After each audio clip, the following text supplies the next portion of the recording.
Mbote balandi ya chaîne na biso CLZSS TV tozana esengo susu ya kozana be makati ya chaîne oyo tonati pona tina tailo banzambe iskani tolobaka makambo etali 3e testament tomeka muke kolobela concernant Christ amba te na mukanda ya Matthieu 16 verset 16 Jésus alobi boye Matthieu 16 azib sa Pierre pour tant na 13 balobi Jésus azotuna ke Jésus étant arrivé dans le territoire de Césarée de Philippe demanda à ses disciples qui dit-on que je suis moi le fils de l'homme. Jésus azotuna nga nazanani mwana mutu na mukanda ya Jean 12 verset 34 elobi boye Jean 12 34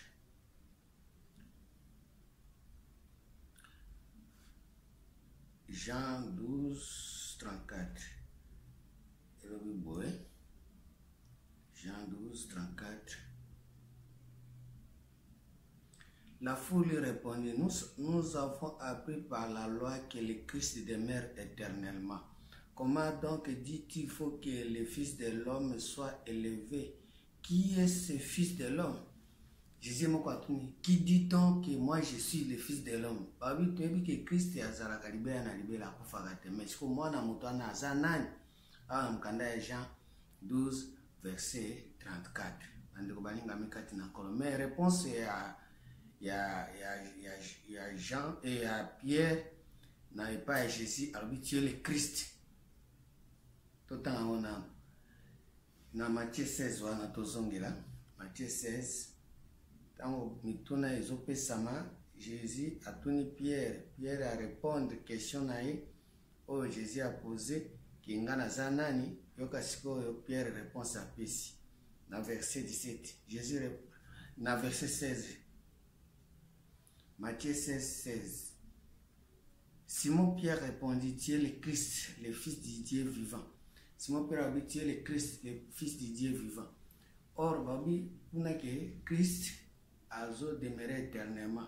Si vous babi mwana mutu esengeli ya kufa babi mwana mutu anaza nani? Or Jésus abi aza mwana mutu bazo benga ye aza nani? Pierre abi aza Christ. Si vous Pierre a répondu qu'il aza Christ. Jésus reprenant la parole lui dit tu es heureux Simon fils de Jonas car ce ne sont pas la chair et le sang qui t'ont révélé cela mais c'est mon Père qui est dans les cieux. Et moi je te dis que tu es Pierre et que sur cette pierre je bâtirai mon église et que les portes de séjour des morts ne se prévaudront point contre elle.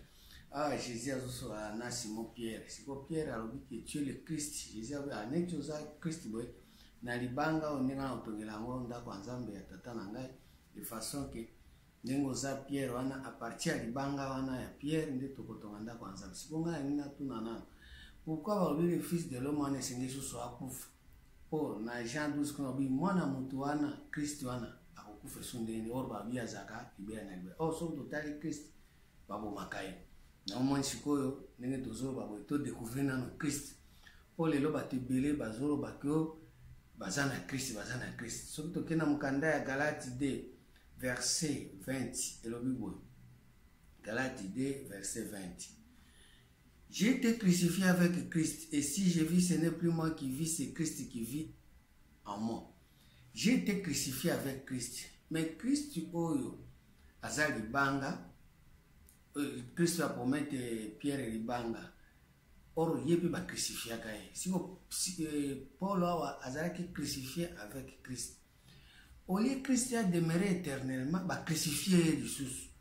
Ba crucifié ndenge eloko baza nango pose ubela libera na libera ndenge nini bakokende kobetela ngo susu sete isa nini ekufa ya omoni siko neto babwe Kristo wana akufaka po Paul azo déclarer que akufaki na ye elongo eloko nyonso ekufaka or nzambe bakufite tango Kristo azokufa nzambe azesusu ya ete or biloko ye kokufa ezala biloko ya nzambe te. Po nzambe alobi na mukanda ya Ecclésiaste 3 verset 14 tout ce que Dieu fait durera toujours. Il n'y a rien à y retracher, rien à y ajouter. Dieu agit ainsi afin qu'on le craigne. Mais ce qu'on a Jésus Christ ezala Christ ezala Jésus il a été crucifié. Or, il a crucifié, nde omoni tozabwe omoni mutu mususu azoba beta sete na makambwana beta sete makambwana ilise leki beta sete or na ko beta sete boye bazo détruire buzoba po ete bato bazonga na mayele bamona mayele ya malamu bakoma na mayele ya sika mais ko Christ wana bazai ko crucifier bazo beta sete po ete akufa bon soki akufa c'est-à-dire azaki bien te si ko église ko tonga mandenge nini na Christ ya Pierre ya Simon Pierre o eza bien te. Si vous Christ en est représenté, il y a au moins un candidat 2 Corinthiens 5, 16 et le Bible 2 Corinthiens 5, 16 et le Bible. Ainsi, dès maintenant, nous ne connaissons personne selon la chair. Et si nous avons connu Christ selon la chair, maintenant nous ne le connaissons plus de cette manière. C'est-à-dire Christ va te bailler qui n'a rien aux autres. Si vous avez Jésus Christ, vous avez Christ n'a rien aux autres, et c'est ce que vous avez Christ. Pour les autres. Pour les autres, des pierres, à mon avis, mais Jésus a témoigné que ce n'est pas la chair et le sang qui t'ont révélé cela. Mais Pierre n'a qu'à dire aux autres.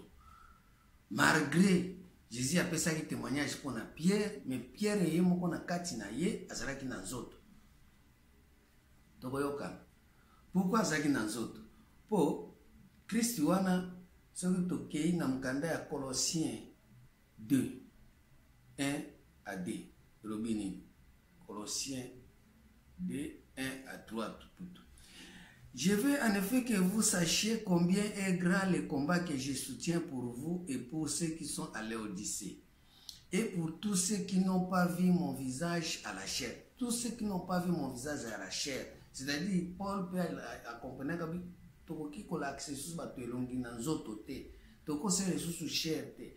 Si ko bato balingi komona makambo oyo esengeli bato bamona ke elongi na Paul na nzoto te parce que si nous avons connu que c'est la chair, maintenant nous ne connaissons plus de cette manière. Afin qu'il ait le cœur rempli de consolation, qu'il soit uni dans la charité, enrichi d'une pleine intelligence pour connaître le mystère de Dieu, savoir Christ. Or, Christ est un mystère et un zambé. Si le mystère et un zambé, on attend Simon Pierre a dit que tu es le Christ. Est-ce qu'il y a pas que Christ est un mystère et un zambé? Tu as pas que Christ n'a pas brouillé, qu'il n'a pas loyengé. Mystère dans lequel sont cachés tous les trésors de la sagesse et de la science. C'est-à-dire Christ a mis la question, mais a bombi. A bombi. Mystère dans lequel sont cachés tous les trésors de la sagesse et de la science. J'ai dit cela afin que personne ne vous trompe par des discours séduisants. C'est-à-dire ceux qui ont évité que Christ est un mystère caché, et c'est un mystère caché, ko boma yango nano, pour ebombami. Mais loko ebombami, il faut que fungola yango. Pour na ko fungola, il faut que longola nano enveloppe. Pour to ko longola enveloppe na de Christ. Si on a kati ya Christ, ma bomba mi ezali. Ndi oyoki Bible yobi, la foi vient de ce qu'on attend. Ce qu'on attend vient de la parole de Christ. Ce qu'on attend ne vient pas de Christ. Ce qu'on attend vient de la parole de Christ. Or Christ a la parole moko boye ya yokaka. Ce n'est pas dire que Christ il faut que yoka Christ. Yoka oyo Christ a bomba wana. So oya bomba wana yemo kosoko tanga na Colossiens 3, premier verset et le Bible. Si donc vous êtes ressuscité avec Christ, cherchez les choses d'en haut. Au moins Christ place azali. Place azawana aza na biloko ya likolo te. Mais soki obomiye, bo sekwina elongo. Si donc vous êtes ressuscité, cause à la ressuscité, ça veut dire que vous avez déjà des beaux séquiciers. Si donc vous êtes ressuscité avec Christ, cherchez les choses dans. Or, Christ n'est a bomba biloko à l'icolo. Mystère caché et bomba biloko à l'icolo. Si vous avez biloko à l'icolo, te boluka Christ. Si donc vous êtes ressuscité avec Christ, cherchez les choses d'en haut où Christ est assis à la droite de Dieu. Ce que vous avez dit, Christ a fanda na droite.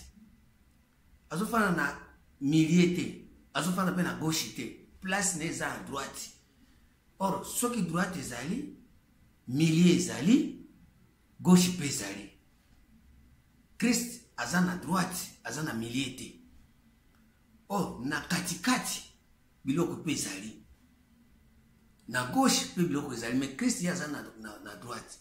Mais batolie baluka biloko ya katikati, baluki biloko ya gauche. Bazoluka Christ.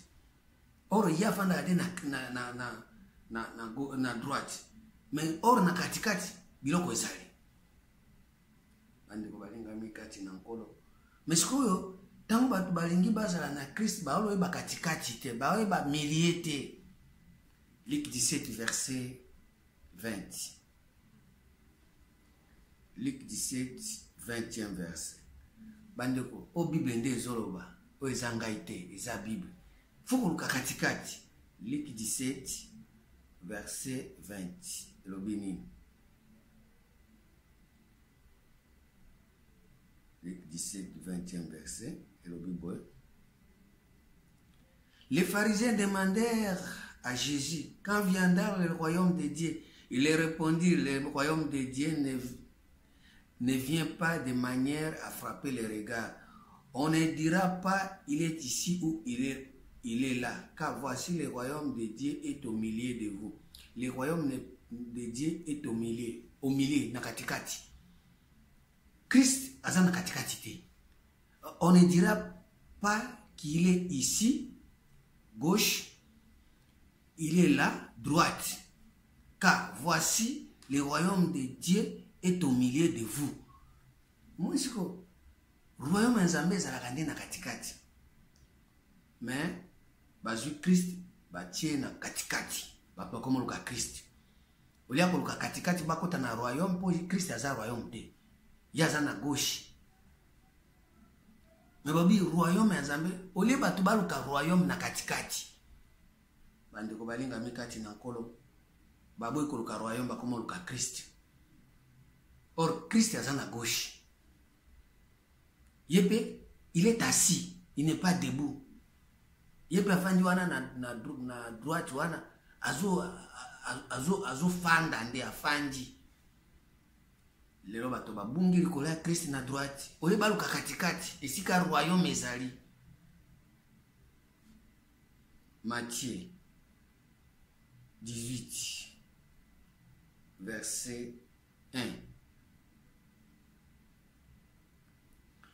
À ce moment-là, les disciples s'approchèrent de Jésus et dirent, qui donc est le plus grand dans le royaume des cieux? Nanyaza mukolo na kati ya royaume des cieux.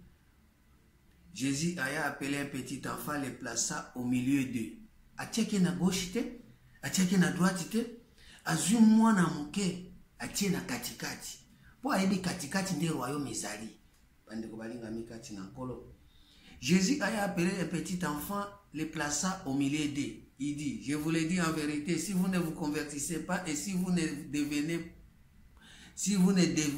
comme le petit enfant, vous n'entrerez pas dans le royaume des cieux. Et c'est le mutu amuna nano mwana wana oyaza na katikati a se converti yepe akoma lokola mwana wana na katikati. Kokoma lokola Christ te na droite. Kokoma lokola Satan te na gauche. Mais katikati. Deutéronome 28 verset 1. Et le Bible. Deutéronome 28 verset 1. Si tu obéis à la voix de l'Éternel te Dieu en observant et en mettant en pratique tous ces commandements que je te prescris aujourd'hui, l'Éternel ton Dieu te donnera la supériorité sur toutes les nations de la terre. Voici toutes les bénédictions qui se répandront sur toi et qui seront ton partage lorsque tu obéiras à la voix de l'Éternel ton Dieu. Tu seras béni dans la ville et tu seras béni dans les champs. Les fruits de tes entrailles. Awa, le problème est en Zambé Zani. Ceux qui obéissent, si tu obéis à la voix de l'Éternel ton Dieu, en observant et en mettant en pratique tous ces commandements que je te prescris aujourd'hui, l'Éternel de ton Dieu te donnera la supériorité sur toutes les nations de la terre. Au moins, nani nakati na biso aza mukolo, nani aza supérieur, na aza mukolo. Supériorité zo dépendre na mukatikati. Pour ceux qui obéissent au commandement Zambo ezaka na katikati. Ndio za mukolo. Voici toutes les bénédictions qui se répandront sur toi et qui seront ton partage lorsque tu obéiras à la voix de l'Éternel ton Dieu. Tu seras béni dans la ville et tu seras béni dans les champs. Les fruits de tes entrailles, les fruits de ton sol, les fruits de tes troupeaux, les portes de ton gros et de ton menu bétail, toutes ces choses seront bénies. Ta corbeille et ta hiche seront bénies. Tu seras béni à ton arrivée et tu seras béni à ton départ. L'Éternel te donnera la victoire sur tes ennemis qui se lèveront contre toi. Ils se retireront contre toi par un seul chemin et ils s'enfuiront devant toi par 7 chemins. L'Éternel ordonnera la bénédiction d'être avec toi dans tes greniers et dans toutes tes entreprises. Il te bénira dans le pays que l'Éternel ton Dieu te donne. Tu seras pour l'Éternel un peuple saint, comme il te l'a juré. Lorsque tu observeras les commandements de l'Éternel ton Dieu et que tu marcheras dans ses voies, tous les peuples verront que tu es appelé du nom de l'Éternel et ils te craindront. L'Éternel te comblera de biens en multipliant les fruits de tes entrailles, les fruits de tes troupeaux, les fruits de tes sols dans le pays que l'Éternel a juré à tes pères de te donner. L'Éternel t'ouvrira son bon trésor, les ciels pour envoyer à ton pays la pluie à son temps et pour bénir tout le travail de tes mains. Tu prêteras à beaucoup de nations et tu n'emprunteras point. L'Éternel fera de toi la tête et non la queue. Tu seras toujours en haut, tu ne seras jamais en bas. Lorsque tu observeras au commandement de l'Éternel ton Dieu que je te prescris aujourd'hui, lorsque tu l'observeras et en le mettant en pratique et que tu ne détourneras ni à droite, place Christ Azali, ni à gauche, ici qu'à Satan Azali, kokuto na 14, de place na beta 7. Si ko ba bénédiction na izakade na katikati. Et que tu ne détourneras ni à droite, ici qu'à Christ Azali, ni à gauche de tous les commandements que je te donne aujourd'hui pour aller après d'autres dieux et pour les servir. Ça veut dire tiki na katikati, ok na droite, ok ko servir Christ. Tiki na katikati, ok na gauche, ok ko servir Satan. Bande ko balinga mikati na nkolo. 2 Chroniques 18. 2 Chroniques 18 elobi boy. Mutumoko ayo katama kambo. 2 Chroniques 18 elobi boy. Et Michée dit, écoutez donc la parole de l'Éternel. J'ai vu l'Éternel assis sur son trône et toute l'armée des cieux se tenait à sa droite et à sa gauche. Bah, armée des cieux. Ça veut dire Christ n'est pas à droite ou à la armée des cieux. Et Michée dit, écoutez donc la parole de l'Éternel. J'ai vu l'Éternel assis sur son trône et toute l'armée des cieux se tenait à sa droite et à sa gauche. Et l'Éternel dit, qui séduira Akab, roi d'Israël, pour qu'il monte à Ramoth et en Galate et qu'il périsse. Il répondit l'un d'une manière et l'autre d'une autre. Moi, je suis à gauche et à droite. Et un esprit vint se présenter devant l'Éternel. Il dit, moi, je les séduirai. C'est-à-dire, je suis à gauche et à droite, je vais séduire. Et la Christ a séduire. Et la Satan a séduire. Pour y faire à gauche, Christ a fait à droite. L'Éternel lui dit, comment je sortirai, répondit-il, et je serai un esprit de mensonge. C'est-à-dire Christ dans la bouche de tous les prophètes. Ça veut dire, ça comme la Christ, azo mensonge. Ulia kuluka na katikati sika royaume ezali ba tato la makambo eza na katikati. O eza na bénédiction. Sika royaume ezali sika bokonzi efandi. Non. Esprit moko ya mensonge ebimi ya monde Christ azotambola. Ndeko balinga mikati na nkolo. Or esprit ya mensonge wana ya monde ezopesa siko bato pouvoir bazala na Christ akufaka te.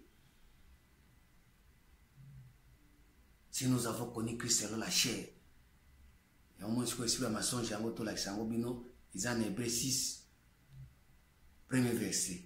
L'esprit de mensonge au Christ est qui nango. Et le Bible. C'est pourquoi, laissant les éléments de la parole de Christ, tendons à ce qui est parfait. Laissant, abandonner, bah élément de la parole de Christ. pour les mensonges. Ils ont perfection qu'on a en quantité. To qui ne succombe na makambo eza ya bosanto. Sans poser de nouveau les fondements du renoncement aux œuvres mortes. Ça veut dire qu'on renonce à biloko ya eza ya kokufa wana, eza biloko ya Christ. La foi en Dieu, biloko ya Christ yango wana, ndimela nzambe. Eza ba œuvre morte. De la doctrine des baptêmes, ko baptiser bato, eza ba œuvre morte. De l'imposition des mains, ko tia bato maboko, eza ba œuvre morte. De la résurrection des morts, ils ont une œuvre morte pour ceux qui savent pour ceux qui savent. Pour ba œuvre wana de Christ ya kinango. Si vous y a fait na droite, si vous battu nyonso bazo kufuka melaye bazo salela ba pratique wana, ba élément wana. Et c'est ce que nous ferons si Dieu le permet. Au moins ba élément wana, so ki nzambe permettre yango moins tozo est-ce qu'on a 3e testament, pour nzambe déjà permettre tout le kakatikati, tout le au milieu. Pour ceux qui ont au milieu des ans, la bénédiction au d'autres côté dans le candidat de Deutéronome 28, premier verset jusqu'à 13. Barbi ko se détourner na gauche ni na droite té. Bande ko balinga mikati na nkolo. Bande ko balinga mikati na nkolo. Mais ceux qui tolingi to kota siko na kati ya ba œuvre o ezali ya mort, eza morte té. Esengeli tozwa ba élément na to tika yango to abandonner yango.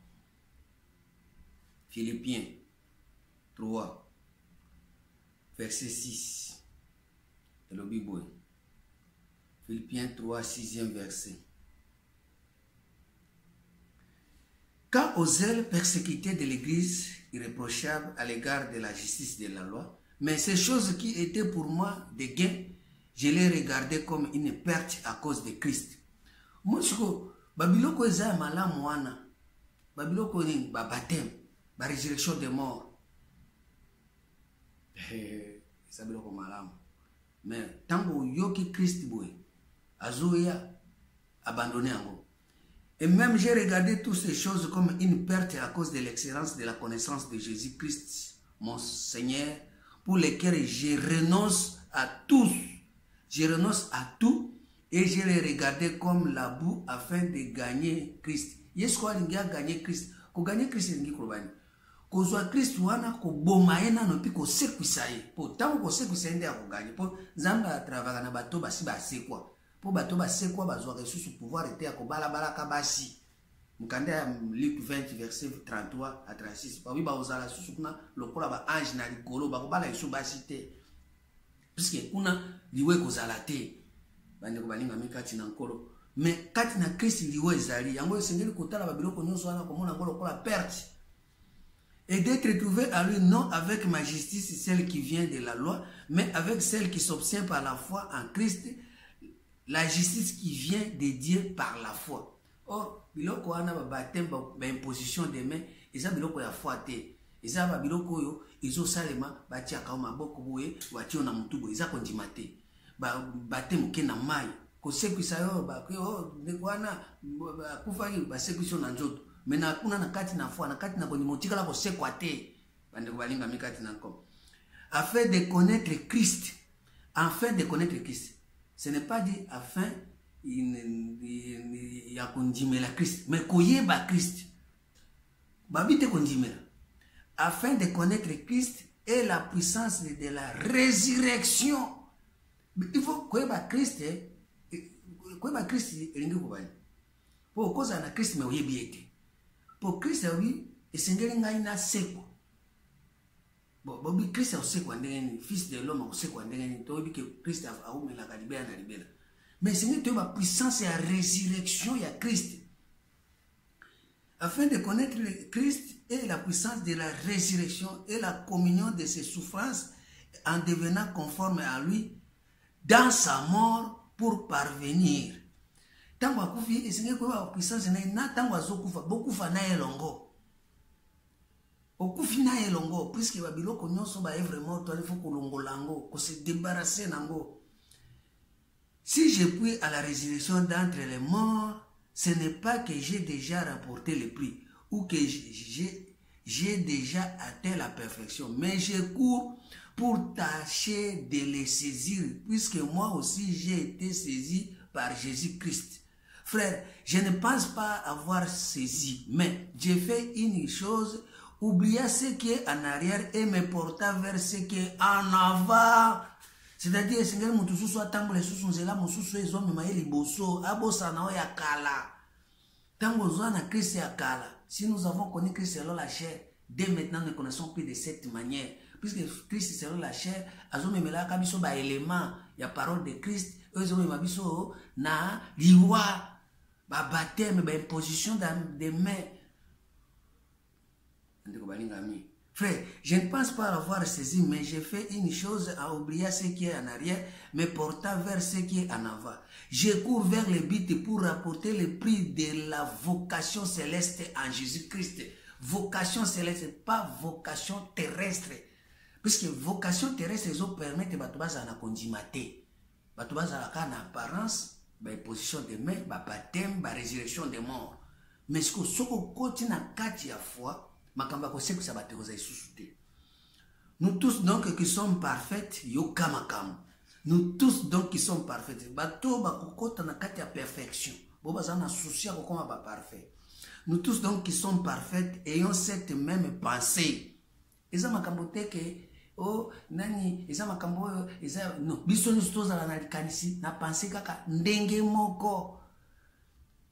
nous tous donc qui sommes parfaits ayons cette même pensée, et si vous êtes à quelque point de notre avis, Dieu vous éclairera aussi là-dessus. Ce que vous comprenez, pourquoi?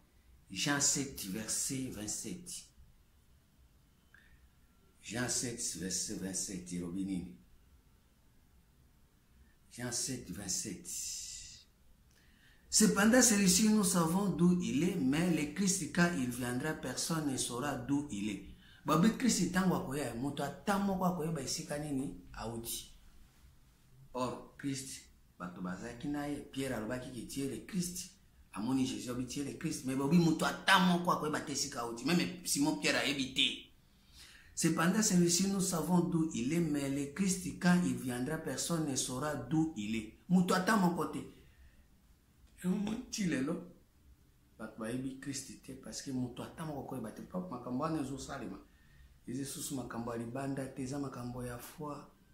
or makambo ya foi, Hébreu 11 premier verset et le Bible.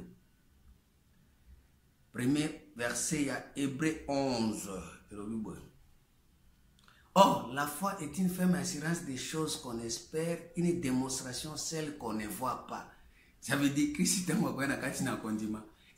démonstration, il y a un pour l'avoir possédé, les anciens ont obtenu un témoignage favorable.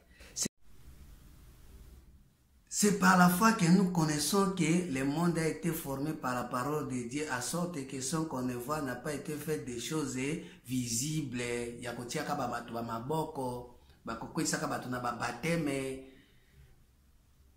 ya kusekwisaka batu eza makambo ya foi. Siko makambo ya foi ezalaka na gauche te, ezalaka pe na droite te. Foi ezalaka biloko katikati. Yako moni mukanda sikoyo ya Luc 18 elobibwe. Luc 18:8. Luc 18:8 elobibwe. Makambo Zambia sunga mutumo kwa yoka. Luc 18:8. Je vous l'ai dit, il leur fera promptement justice. Mais quand le Fils de l'homme viendra, trouvera-t-il la foi sur la terre? Non, il ne trouvera pas. Pourquoi? Parce que Batunion se base à gauche, Batunion se base à droite. Mais foi, exact. Je vous l'ai dit, il leur fera promptement justice, mais quand le Fils de l'homme viendra, trouvera-t-il la foi sur la terre? Il n'y a pas la foi sur la terre. Or, biloko ya foi, eza biloko yo, esengeli mutu sikoyo alongwa na niveau ya terrestre, niveau ya terre à terre, niveau ya ba baptême, niveau ya ba résurrection, niveau ya ba position de main, ba élément ya Christ alongwa. Pour ce que l'on voit le wana, discours Hébreu 6 verset 4 le Bible. Hébreu 6 4. Yokasko démonstration ya foi. Le Bible. Car il est impossible de ceux qui ont été une fois éclairés, qui ont goûté les dons célestes, qui ont eu part au Saint-Esprit, qui ont goûté la bonne parole de Dieu et les puissances des siècles à venir. Biloko ya foi, siècle à venir. Pour siècle, ezalaki liboso, ezalaki na kondimate, ezalaki biloko ya chair, ezalaki biloko ya visible, imposition des mains, ba baptême ya kokwesa bato na mai. Mais bonne parole eyaka parole ya foi. Or na foi nde sikoyo tosala démonstration ya monde ya Nzambe. Qui ont goûté la bonne parole de Dieu et la puissance des siècles à venir et qui ont tombé et qui sont tombés soient encore renouvelés et amenés à la perfection, à la repentance, puisque qui suffit pour leur par le Fils de Dieu, il les expose à l'ignominie. Il les crucifie. Or crucifixion, les autres salima par rapport à Robert Cité. Il faut pas des sous que c'est une parole mususu ezali ba élémentaire. Hébreux 5 verset 11. Babylone à Christ yango. Nous avons beaucoup à dire là-dessus et des choses difficiles à expliquer parce que vous êtes devenus lents à comprendre. Vous, en effet, qui depuis longtemps deviez être les maîtres, vous avez encore besoin qu'on vous enseigne les premiers rudiments des oracles de Dieu. Vous en êtes venus en avoir besoin de lait, non de la nourriture solide. C'est-à-dire bato bazana katina ba parole élémentaire ya Jésus ya Christ bazana posa miliki bazana posa parole yo ezali kaka okokende poto okobota kende na mai batielo loboko na mutu babiloko na nyonso wana eza babiloko ya ba bébé spirituel. Or, quiconque en est au lait n'a pas l'expérience de la parole de justice, car il est un enfant.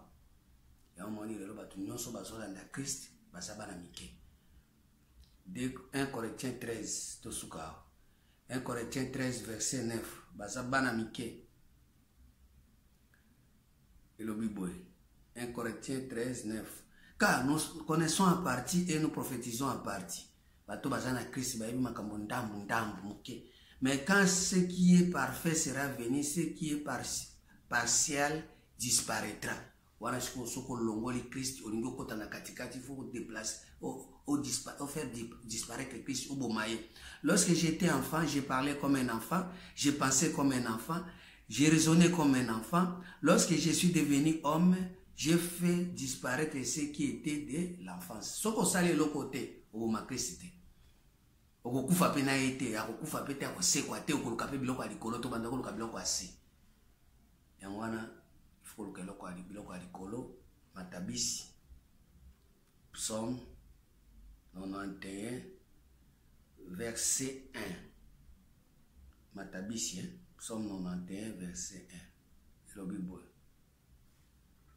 Celui qui demeure sous l'abri du Très-Haut, celui qui demeure sous l'abri du Très-Haut, makambo ya likolo. Cherchez les choses d'en haut où Christ est assis à la droite. Celui qui demeure sous l'abri du Très-Haut repose en l'ombre du Tout-Puissant. J'ai dit à l'Éternel mon refuge et ma forteresse, mon Dieu à qui je me confie. Car c'est lui qui te délivre du filet de l'oiseleur, Christ, de la peste et de ses ravages. Il te couvrira de ses plumes et tu trouveras un refuge sous ses ailes. Sa fidélité est une bouclier et une cuirasse. Tu ne craindras ni l'éternel de la nuit, ni les flèches qui volent de jour, ni la peste qui marche dans les ténèbres, ni la contagion qui frappe en plein midi. Que 1000 tombent à ton côté et 10 000 à ta droite, tu ne seras pas atteint.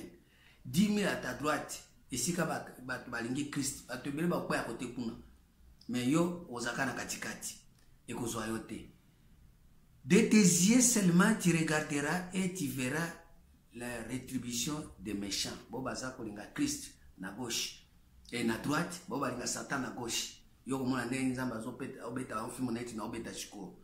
Car tu es mon refuge, ô Éternel, tu fais du très haut ta retraite. Tu fais du très haut ta retraite. Au bon moment, na bisika likolo, pour bisika likolo, bisika katikati.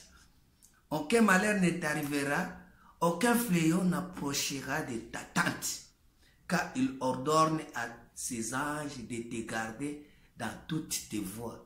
Ba ange ndi ba protéger mutu azolu katikati sika royaume ezali. Ils te porteront sur tes mains, sur les mains, de peur que ton pied ne heurte contre une pierre. Ako protéger makona ibada ko beta beta mabakute bandeko. Tu marcheras sur les lions et sur l'aspic. Tu fouleras les lionceaux et les dragons. Bakinoso bazana à gauche, nabo bazana à droite ko foule bango. Puisqu'il m'aime, je les délivrerai. Je les protégerai, puisqu'il connaît mon nom. Il m'invoquera et je lui répondrai. Je serai avec lui dans la détresse. Je le délivrerai et je le glorifierai. Je le rassasierai de longs jours et je lui ferai voir mon salut. Wanande, okomina katikati. Okomona salut. Etikala boye. Na kombo na Yesu Kristo ya merci.